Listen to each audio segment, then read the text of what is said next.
अस्सलाम वालेकुम जी, welcome back to my channel. तो जी ये वाला ब्लॉग है ईद के पहले दिन से लेके ईद के अगले दिन तक का ब्लॉग है। तो जी बहुत लंबा ब्लॉग चलने वाला है। तो जी स्टार्ट करते हैं। तो अभी हम पढ़ रहे थे फजर का नमाज। ये ईद के पहले दिन वाला ब्लॉग है और हम लोग आज रोज़ा रखने वाले थे। तो सहरी खा के हम लोग नमाज़ पढ़ लिए। उस वक्त मैं और भाभी हम दोनों बातें सातें कर रहे थे। वही हम लोग डिस्कस कर रहे थे कि ये वाला मंथ जो जा रहा है ये पूरा हज का महीना है और इसमें बहुत नेकियां मिलती है। जैसे आप ज़कात करो, कुरान पढ़ो, तस्बीह पढ़ो, इस्तग़फ़ार पढ़ो और अल्लाह ताला की ज़िक्र करो तो आपको डबल डबल नेकियां मिलती है। और आज तो माशाल्लाह से अरफा का दिन था और ऊपर से जुम्मे का भी दिन था। तो आज हम लोग का सरातल तस्बीह की नमाज़ पढ़ने का मन था हम दोनों का। तो ये हम लोग पूरा दिन का शेड्यूल भी डिस्कस कर रहे थे कि कैसा कैसा फटाफट से ये सारा काम कर लेंगे। उसके बाद दोपहर के टाइम में हम लोग सरातल तस्बीह का नमाज़ पढ़ेंगे। और कल ना मुझे ये पार्सल रिसीव हुआ था रात शाम के टाइम पे, तो मैंने ओपन नहीं करा था। तो मैंने सोचा चले आज ओपन करके आप लोग को दिखा देते हैं। तो मैंने एनकैफे का बॉडी लोशन ऑर्डर किया था 2 फ्लेवर्स में। और ये ना body lotion with perfume type का था। मैंने कभी यूज़ नहीं किया था तो मैंने पहली दफ़ा यूज़ करने के लिए मंगवाया था। और मैं एक बार इसे इस्तेमाल कर लूँ उसके बाद आपको रिव्यू दूँगी कि ये कैसा है। अभी करीब 4 बजे का टाइम हो रहा होगा और मौसम आज इतना ज़्यादा अच्छा था, बहुत अच्छी हवाएं चल रही थी। और उसके बाद जी हम लोग आ गए थे किचन पे असर का नमाज़ पढ़ने के बाद। और यहाँ पे मैं उबाल रही थी चने। उसके बाद यहाँ पे हम लोगों ने मटर भिगोए थे कल के लिए और साथ ही साथ दाल भी भिगो दिया था। ये सारा कुछ ना हम लोग दोपहर को ही भिगो दिया था। और यहाँ पे हम लोग फ़िलहाल तो अभी इफ्तार का प्रिपरेशन कर रहे थे मैं और भाभी। तो यहाँ पे मैं चने उबाल रही थी और साथ साथ मैं यहाँ पे नींबू का जूस भी निकाल रही थी और भाभी वहाँ पे दाल के पकोड़े बना रहे थे। आज घर पे मैं, भाभी और मेरी सासू माँ हम तीनों ही रोज़ा रखे हुए थे और आज अरफा वाला भी दिन था। पहले सच कहूँ तो मैं ना रोज़ा नहीं रखती थी क्योंकि मुझे पता ही नहीं था कि अरफा का वैल्यू क्या होता है, उनका मायने क्या होता है। पर निगाह के बाद जब मुझे ये चीज़ का मतलब ये चीज़ का वैल्यू पता चला कि अरफा में क्या होता है, कितना नेकी मिलता है, कितना सवाब मिलता है, तो उसके बाद से मैंने रोज़ा रखने स्टार्ट कर दिया। और फ़िलहाल तो मतलब वो जिसको नहीं पता उसमें यही कहूँगी कि अरफे का रोज़ा रखने ना बहुत बहुत नेकी वाला काम है और बहुत सवाब मिलता है। आपके अगले और पिछले सारे गुनाह माफ़ होते हैं। मैं तो वही कहूँगी कि जितने भी मुस्लिम भाई बहन हैं हम सारे को ही रोज़ा रखना चाहिए। मतलब जिनके थोड़ा सा दिक्कत आता है, जिनको मना किया गया है डॉक्टर ने कि रोज़ा नहीं रखना, उनकी बात अलग होती है। पर जो हट्टे कट्टे हैं, जो फिट है, वो ज़रूर रोज़ा रखें। तो जी यहाँ पे मैंने नींबू का रस भी निकाल दिया और उसमें चीनी भी ऐड कर दिया क्योंकि 1-1.5 घंटे है इफ्तार पे, तो उतने में चीनी अच्छी तरह से डिज़ोल्व हो जाएगा। और साथ ही साथ मैं यहाँ पे सारे खीरे को भी पील कर रही थी और उसके बाद इसे पीस कर लूँगी। जब ये सब प्रिपरेशन चल रहा था ना शाम के टाइम पे, तो ऐसा फील हो रहा था कि फिर से रमज़ान घूर के वापस आ गया। बिल्कुल रमज़ान वाली फील आ रहा था मुझे।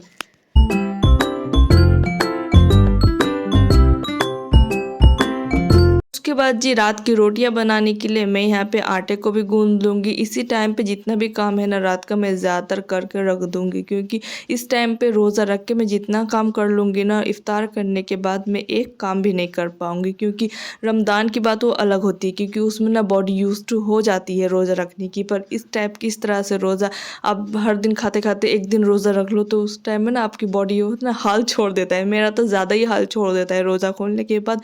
और इसलिए मैं यहाँ पे फटाफट से रोटियां भी बना लूँगी। और मेरा तो ये हाल रहता है कि मैं किसी तरह इफ़्तार करके मगरिब का नमाज़ और ईशा का नमाज़ ही पढ़ती हूँ। उसके बाद मेरा बस चला तो मैं सो जाऊँ, इस तरह का तो मेरा हाल रहता है। और ये नहीं कि ये सारा काम मैं मगरिब से पहले कर लिया तो मेरा छुट्टी, ये तो कुछ है नहीं। कल तो कुर्बानी है और कुर्बानी के लिए जितना भी अदरक लहसुन का पेस्ट चाहिए। कल ब्रेकफास्ट पे पूड़ियाँ, मटर की सब्जी और सिवैयाँ तो हर घर पे बनती है। सिवैयाँ तो लाज़मी बनना ही बनना है, कुछ और बने या ना बने। तो उन सारे के भी प्रिपरेशन हम थोड़ा थोड़ा अभी से करके रख देंगे तो कल थोड़ा सा फ्री होके हम लोग इधर उधर घूम पाएंगे, हम लोग इंजॉय कर पाएंगे। अगर वो सब ना करके रखे तो कल हमारी जो बकरा ईद है वो सुबह से लेके शाम तक हम लोग की किचन पे ही गुजर जाएगी। इसलिए थोड़ा थोड़ा प्रिपरेशन हम कल की भी एडवांस कर लेंगे ताकि कल अच्छा सा दिन कटे हमारा। ये है जी आज का छोटा सा हमारा इफ्तार टेबल। इतना कुछ ही बनाने में हम लोग का हालत ख़राब हो गया। ऐसा लग रहा था कि पता नहीं क्या ही कर लिया हम लोगों ने। उसके बाद जी रोज़ा खोले, नमाज वगैरह पढ़ा, थोड़ा सा रेस्ट लिया और उसके बाद आई थिंक 8 या 8:30 बजे का टाइम हो रहा है अभी और हम लोग फिर से आ गए किचन पे। मतलब मैं, मेरी भाभी, हम दोनों तो लाजमी सेफ है, हमें तो आना ही आना है। और आज हमारी सासू माँ भी आ गई थी किचन में क्योंकि उन्हें पता था कि हम दोनों से तो कुछ हो नहीं रहा। वो रहेंगी तो फटाफट से काम करेंगे, अगर हम दोनों रहेंगे तो बातें ही करेंगे, काम कम करेंगे। इसलिए वो भी आ गई थी और यहाँ पे हम लोग गैस पे दूध चढ़ा के फ्लेम को बिल्कुल लो करके और हमें और भाभी हम दोनों अपने अपने बच्चे को घर पे रख के छिपते छिपा के हम तीनों गए थे हमारी छोटी अम्मी के घर, क्योंकि वहाँ पे थोड़ा सा हम लोग का काम था और थोड़ा सा था काम, तो वो इसलिए हम लोग वहाँ गए थे। और वहाँ पे आधे घंटे रहने के बाद हम लोग आ गए थे फिर से अपने अपने काम पे। तो यहाँ पे छीला जा रहा था अदरक लहसुन का पेस्ट, क्योंकि कल बकरा ईद है ना, उसके बाद फिर हम लोग का बिरयानी का बहुत बड़ा एक वो कहते हैं ना दावत टाइप का है। तो और यहाँ पे मैं बना रही थी गरम मसाला। तो ये देखिए मैं इतना सारा सामान दे के एक गरम मसाला बनाती हूँ। और यहाँ पे सारे को मैंने अच्छी तरह से रोस्ट कर लिया था। अभी से मैं रूम टेम्परेचर पे आने दूंगी, उसके बाद सारे का डस्ट बना लूँगी। किचन का सारा काम करने के बाद हम लोग आ गए थे अपने अपने रूम पे। और मैं रूम पे आते ही ना अभी ही रात को ही मैंने बेडशीट चेंज कर लिया था, ताकि सुबह उठ के कोई भी हड़बड़ी ना हो। ज़्यादातर यही होता है कि युवान सबसे लेट पे सो के उठता है और मैं बैठी रहती थी कि वो उठेगा उसके बाद ही मैं बेडशीट चेंज करूँगी। और उतने में मतलब हस्बैंड लोग नमाज़ पढ़ के घर पर आ जाते थे और मेरे नमाज़ पढ़ने में भी लेट हो जाता था, इसलिए मैंने रात को ही बेडशीट चेंज कर दिया। और कल मैं क्या पहनूंगी ये सारा कपड़े वगैरह ना मैं रात को ही निकाल के सारे को समेट दूंगी, ताकि सुबह उठ के ना वो भागा दौड़ी ना हो कि क्या कहाँ ये कहाँ वो कहाँ वो कहाँ, ये सारा कुछ ना हो। इसलिए मैं रात को ही सारा कुछ निकाल के मैं अपना हस्बैंड का और युवान का हम तीनों का ही कपड़े निकाल के रख दूंगी। और अभी करीब रात के 11 या फिर 11:30 के करीब टाइम हो रहा था और मैं खाना साना खाने के बाद यहाँ पे बैठी थी मेहंदी पहनने के लिए। और मुझे देख के युवान को भी क्रेज़ चढ़ गया कि उसे भी पहनने, मतलब जो जो मैं करती हूँ ना उसे भी वो सारा कुछ करना है। बस बच्चा है ना, सिर्फ 1-2 साल ही ऐसे ही करेगा, उसके बाद वो बड़ा हो जाएगा तो खुद ही उसका इल्म हो जाएगा कि मुझे ये नहीं करना वो करना है, उसका खुद ही एक हो जाता है बच्चे लोग का।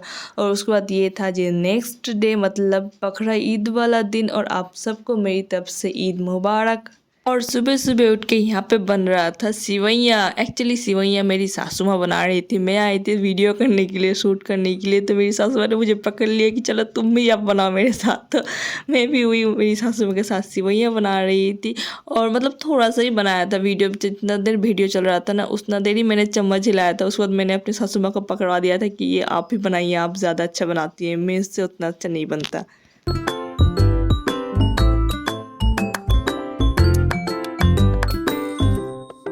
और मैं लग गई थी यहाँ पे आटा गूंदने के, क्योंकि हमें ब्रेकफास्ट पे लूचियाँ बनानी थी। और मैंने सोचा कि शावर लेने से पहले ही ये सारा जो मेसी वाला काम है ना ये सारा कर लेती हूँ, क्योंकि डो को भी रेस्ट करने का टाइम मिल जाएगा। और एक बार जब नमाज ख़त्म होता है ना, जब लोगों के आने का भीड़ लगता है तो मतलब इंसान उस टाइम पे ताल नहीं पाता कि क्या है करेगा। तो इसलिए आगे भागे ये सारा काम मैं कर लेती हूँ। तो इसके लिए मैंने बहुत सारा, आई थिंक मैंने हाफ के जी से ज़्यादा मैदा लिया था और थोड़ा सा गेहूँ का आटा लिया था। उसके बाद इसमें गया था नमक, काला जीरा, ऑयल और दही भी ऐड किया था, थोड़ा सा चीनी भी ऐड किया था। सारा को अच्छी तरह से मैं यहाँ पे मिक्स कर लूँगी। और मिक्स करने के बाद थोड़ा थोड़ा पानी दे के अच्छी तरह से एक डो में कन्वर्ट कर लूँगी और बहुत अच्छी तरह से इसे गूंदना है।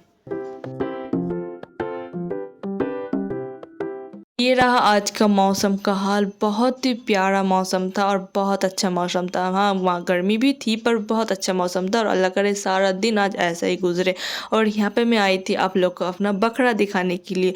और वेट पहले ग्रिल तो खोल लूँ उसके बाद ही तो दिखाऊंगी बकरा। और ये रहा जी हमारा बकरा, पता नहीं कौन सा है, ये वाला है या फिर वो वाला है। यहाँ पे 2 ही बकरे रखे हुए थे और इनमें से एक हमारा था। और सच कहूँ तो मुझे नहीं पता कौन सा था। उसके बाद जो हम लोग यहाँ पे नमाज़ पढ़े, एक दूसरे को ईद मुबारक की। उसके बाद एक एक करके सारे गेस्ट आना स्टार्ट हुए। सबसे पहले तो हम सारे जितने भी बहुए हैं ना घर पे वो सारे इकट्ठे हुए। थोड़े से आधे घंटे के करीब हम लोग बातें किए। उसके बाद हम लोग আদর কি আদর করো, আদর দেখুন ছবি আসবে না ভালো এখানে আসতে না ভালো ওখানে ডাইনিং সিলে বাড়ি ওখানে যাতে কোলে পিছন ভাই কেনা अच्छा लियो ना तो भाई के ना fold your leg, you want fold your leg, যায় बाबू के ना वाह देखिए देखिए एदिকে देखिए ईवान मुंह के पर হ্যাঁ वाह वाह वाह এরকম দেখো এদিকে এদিকে বেটা এদিকে ঘুরা ফটাফট এদিকে এদিকে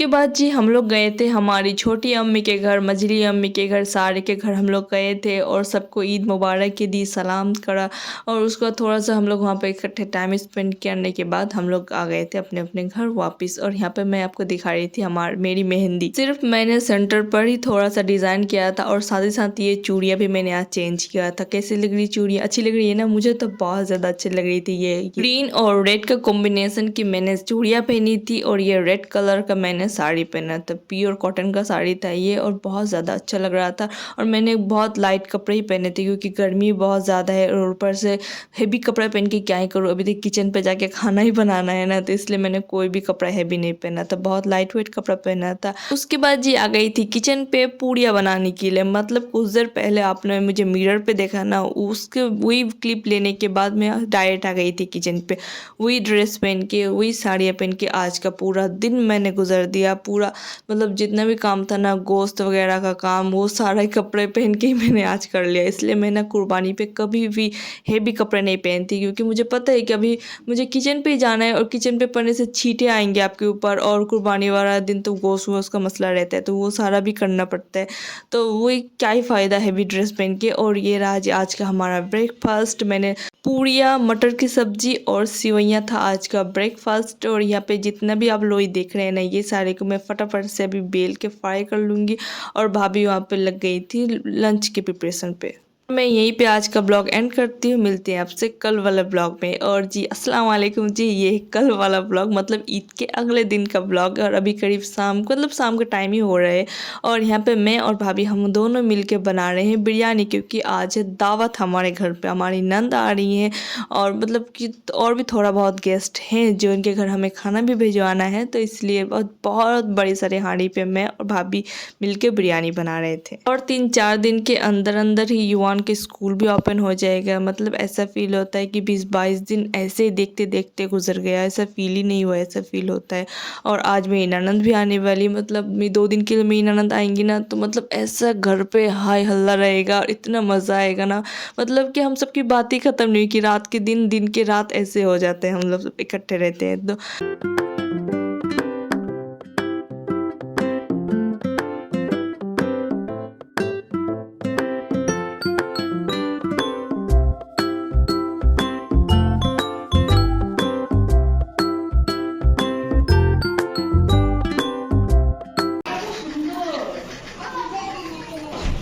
अस्सलाम वालेकुम। पैगो आशा। अस्सलाम वालेकुम আপা। ঠিকঠাক করে আসো। দিয়ে দেন। শিমুল কই? শিমুল আসে রে? এখানে রাখো। চলো। ওয়ালাইকুম আসসালাম। এটা সুন্দর লাগছে দেখতে না অনেক?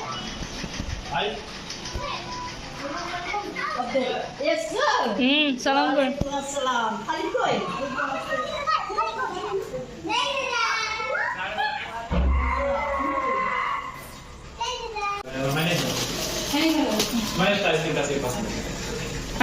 আইসক্রিমের রানী হলাম আমি। ফ্রিজে দেখতে জায়গা নেই আর কিছু।